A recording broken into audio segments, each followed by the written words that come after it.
Hello, my name is Matt Lane, and today we're going to be talking about everyone's favorite subject, retirement accounts. Imagine this. There's two people. Person number one has all of their retirement money saved in a traditional IRA, and person number two has all of their money saved in a Roth IRA. Which person is going to be better positioned? After today's discussion, you're going to understand which person is going to be better positioned, but you're also going to understand which type of account might be best for me when I start saving for retirement. So let's look at the traditional IRA first. IRA stands for Individual Retirement Account. And with the traditional IRA and the Roth IRA, according to the IRS publication November 1st of 2024, the maximum amount of money that you can put into both of these types of accounts is $7,000. $7,000 is the maximum you can put into both of these accounts. Now, for the traditional IRA specifically, the money that you put inside of the account is tax deductible. What does that mean? Well, imagine this. Imagine that you make $100,000 per year and you put $7,000 inside of the traditional IRA.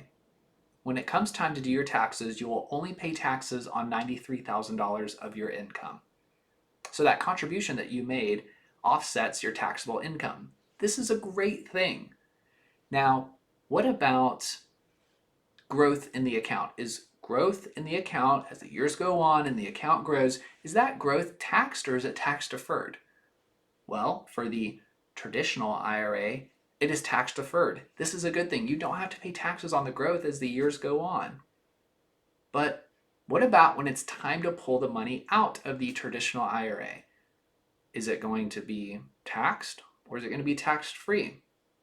Well, it's going to be taxed. And there is an unknowable here that's concerning. The unknowable is what tax brackets are going to be when it's time for you to retire. If they are substantially higher than they are now, that could be an issue. Now, if you take a look at Table 23 from the Internal Revenue Code, this was published in 2018.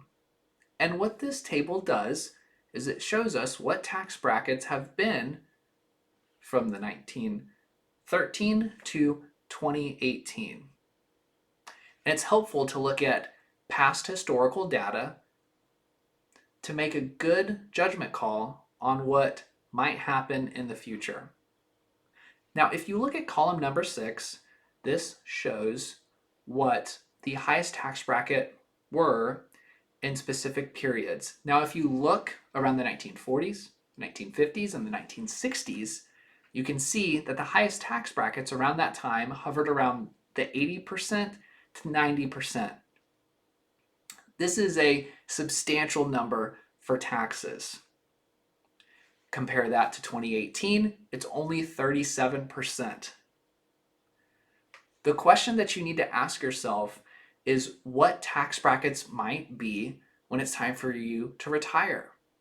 You might not know the answer to that, and that's okay. But having the knowledge that they've been in the 80 to 90% in the past, who's to say that can't happen in the future?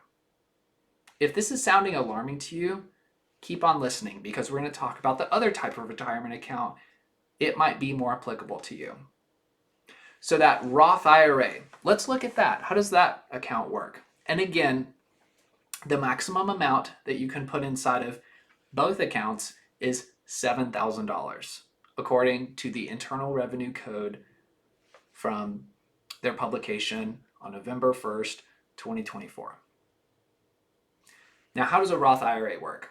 The money that you put inside of the account, you put money in the account that's post-tax dollars. What that means is that if you make $100,000 per year and you contribute $7,000 into that account, you will still be taxed on $100,000 of your income. That's not a good thing. There's no tax deduction for your contributions. What about growth? As the years go on and your money grows inside of the account, is it going to be taxed? The answer is no. You still get tax deferral, similar to the traditional IRA. They both get tax deferral. But what about when it's time to pull the money out of your account? Is it taxed or tax-free? The money is tax-free when you pull it out of the Roth IRA. Knowing what you know now about tax brackets, what they've done in the future, the Roth IRA can be a compelling tool to help you save over time.